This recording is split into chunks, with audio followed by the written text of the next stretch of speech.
बिस्मिल्लाहिर्रहमानिर्रहीम। Day students, अस्सलाम वालेकुम। इंशाल्लाह हम आज चैप्टर 5 को रीड आउट करेंगे और चैप्टर 5 का टाइटल है सब प्रोग्राम एंड फाइल हैंडलिंग। सबसे पहले हम देखते हैं सब प्रोग्राम की डेफिनेशन। सब प्रोग्राम की डेफिनेशन यहाँ पे है कुछ हमारे पास स्टार्ट में। As a program gets longer it becomes more difficult to handle most computer languages excluding GW basic feature that facilitates such situation. बताया जा रहा है कि जैसे ही प्रोग्राम लेंथी होता जाता है तो उसको हैंडल करना बड़ा मुश्किल हो जाता है। एक बड़े प्रोग्राम को हम एक साथ हैंडल नहीं कर पाते, तो GW बेसिक हमें एक फैसिलिटी प्रोवाइड कर रहे हैं सब प्रोग्रामिंग की। तो देखते हैं कि सब प्रोग्रामिंग क्या है। A separate large program is divided into smaller manageable parts called subprogram और मॉड्यूल। एक बड़े प्रोग्राम को हम छोटे पार्ट्स में डिवाइड कर देते हैं। ऐसे पार्ट्स जिनको हम मैनेज कर पाते हैं उनको हम सब प्रोग्राम या मॉड्यूल बोलते हैं। सब प्रोग्राम या मॉड्यूल का फंक्शन यहाँ पे हमें बताया जा रहा है। It is design to perform specific task and return a value. Subprogram जितने भी होते हैं वो अपना मखसूस काम करते हैं और आपको एक वैल्यू, एक आउटपुट, एक आंसर रिटर्न करते हैं। In basic, there are two types of subprograms.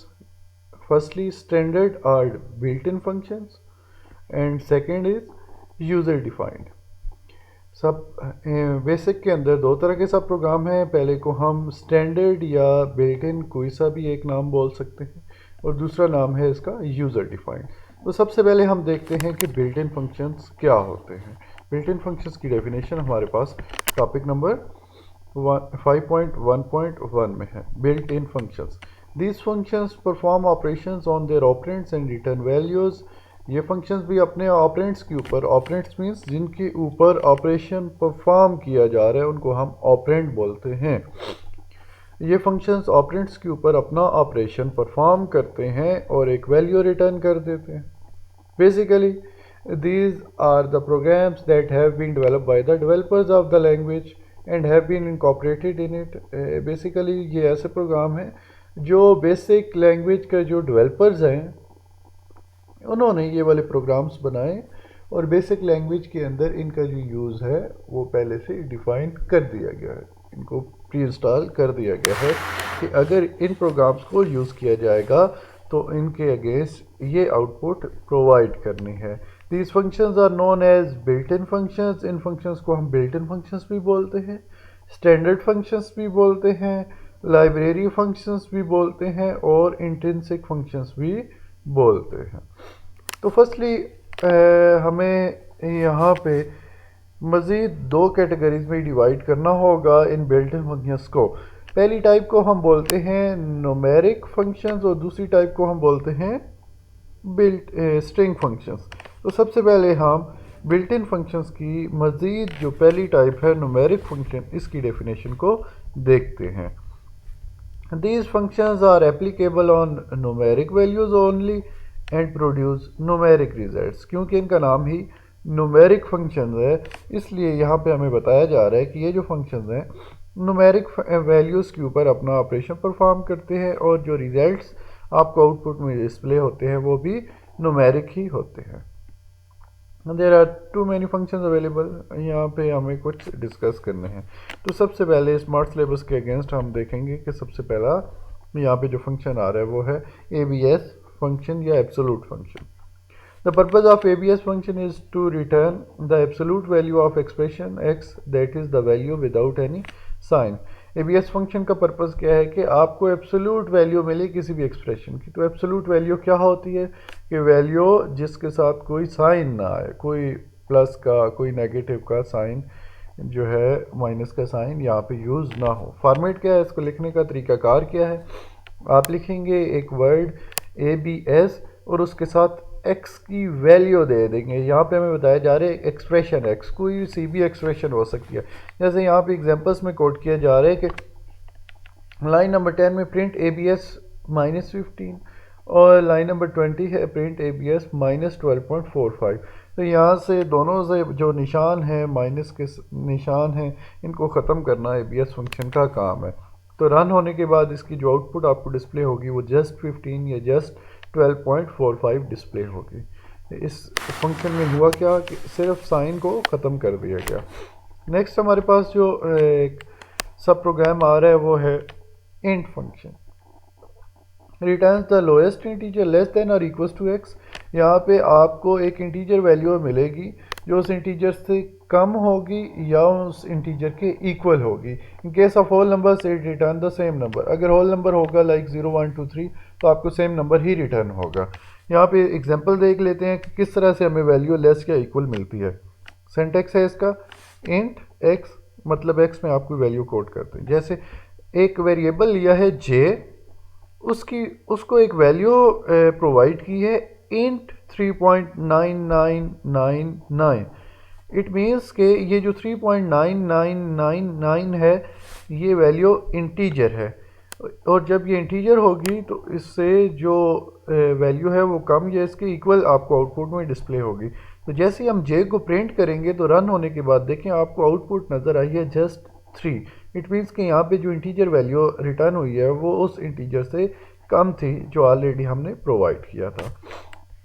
अगर यहाँ पे आप सिर्फ जस्ट इंट 3 लिख देते या 4 लिख देते तो आपको यहाँ पे रन होने के बाद जस्ट 3 या 4 ही आउटपुट में डिस्प्ले होता। नेक्स्ट हमारे पास जो टॉपिक है वो है R&D function.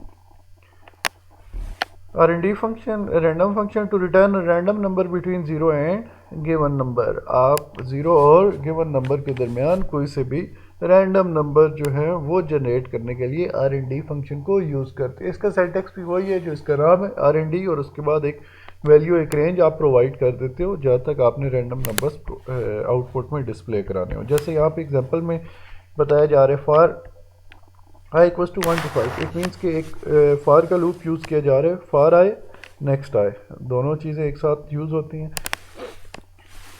1 to 5 it means कि 5 टाइम्स कोई काम करवाया जाएगा फॉर के लूप से। कौन सा काम कराया जाएगा? Print int। इट मीन्स कि आपको जो आउटपुट में नंबर्स डिस्प्ले होंगे वो इंटीजर डाटा टाइप के होंगे। इट मीन्स कि वो कंप्लीट एक नंबर होगा, पॉइंट्स वाले नंबर नहीं होंगे। अच्छा, वो नंबर्स तो जनरेट कराने हैं, हमें बताया जा रहा है कि कौन से नंबर्स, एक रेंज, क्योंकि हमने डेफिनेशन में पढ़ा था कि आपको रैंडम नंबर्स रिटर्न होते हैं बिटवीन 0 एंड गिवन नंबर। तो बिटवीन 0 एंड गिवन नंबर यहाँ पे R&D गिवन नंबर हमारे पास गिवन है 101। इट मीन्स कि 101 तक कोई से भी रैंडम नंबर यहाँ पे हमें आउटपुट की स्क्रीन पे डिस्प्ले हो जाएंगे। प्रोग्राम को एंड किया, जब रन करेंगे तो कोई से भी रैंडम नंबर्स कंप्यूटर हमें जनरेट करके दे सकता है। तो इस केस में 53, 30, 31, 51 एंड 5 आपको 5 नंबर्स जो हैं, क्योंकि ये लूप 5 टाइम्स एग्जीक्यूट होना था तो 5 नंबर्स आपको आउटपुट की स्क्रीन पे डिस्प्ले हो गए। नेक्स्ट जो फंक्शन हमारे पास आ रहा है न्यूमेरिक फंक्शन है log function to return a natural logarithm. Log in basic is a logarithm to the base e equals to 2.718282।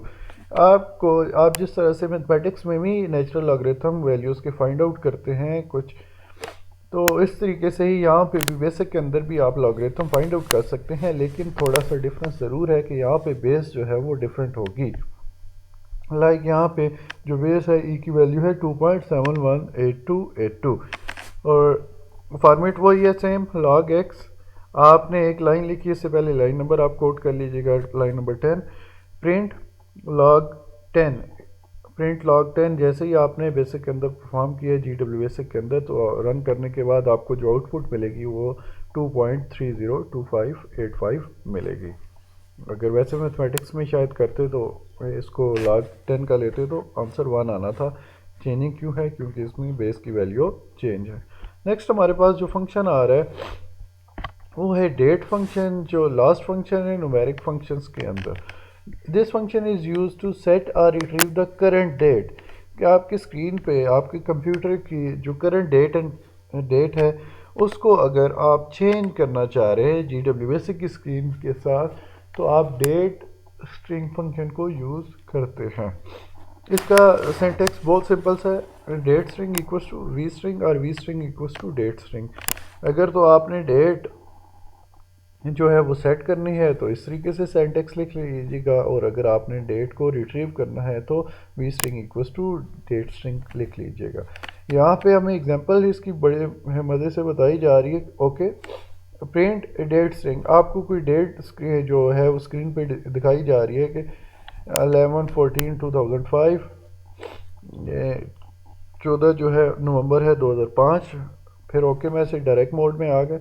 अगर हम इस डेट की वैल्यू चेंज कर दें, डेट स्ट्रिंग में हमने वैल्यू ऐड की 12/3/2005, यहाँ पे डबल कोट्स को क्लोज कर लीजिएगा कि ये जो डेट है जो 11/14/2005 थी, इसको हमने 12/3/2005 कर दिया।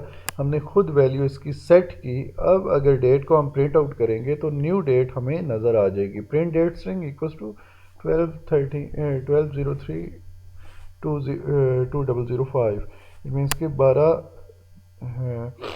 सॉरी यहाँ पे डेट जो ऐड की जा रही है वो 12 मार्च 2005 ऐड की जा रही है। अच्छा, इसके अलावा इसका क्योंकि सिंटैक्स हम खुद डिफ़ाइन करते हैं, यहाँ पे जो एक लिटरल वैल्यू हम ऐड करते हैं तो उससे क्या होगा कि हम मंथ्स अगर स्टार्ट में ऐड कर रहे हैं तो ये ऐसे हो जाएगा कि लाइक फर्स्ट जो है हमारे पास ये मंथ आता है, फिर डेट आती है और फिर ईयर आता है। तो इस फॉर्मेट से अगर देखें तो ये हमारे पास डेट कुछ ऐसे बन जाएगी कि 3 दिसंबर 2005। यहाँ पे हमें मुख्तलिफ फार्मेट्स बताए जा रहे हैं कि आप डेट को किस किस तरीके से सेट कर सकते हो या स्क्रीन के ऊपर डिस्प्ले करा सकते हो। पहला प्रोसीजर ये है कि सबसे पहले आप मंथ इंटर करें, फिर आईफन लगाएं, फिर डेट और फिर ईयर। फिर हमें बताया जा रहा है कि मंथ इंटर करें, स्लैश लगाएं, फिर डेट और फिर स्लैश लगाएं और ईयर जो है वो उसके 2 नंबर्स देखें। जैसे हमारे पास ईयर 2005 था तो हम 05 सिर्फ आउटपुट पे देख सकते थे। इसके अलावा हमारे पास फॉर्मेट ये भी है कि आप मंथ ऐड करें, फिर हाइफन लगाएं, फिर डेट फिर हाइफन लगाएं और फिर ईयर कंप्लीट डिस्प्ले कराएं। जैसे यहाँ पे 2005 आपको डिस्प्ले हो रहा है। इसके अलावा फॉर्मेट ये भी है कि मंथ डिस्प्ले कराएं, फिर डेट और लास्टली ईयर डिस्प्ले करा दें। Thank you. ये था आज का हमारा टॉपिक जिसमें हमने सब प्रोग्रामिंग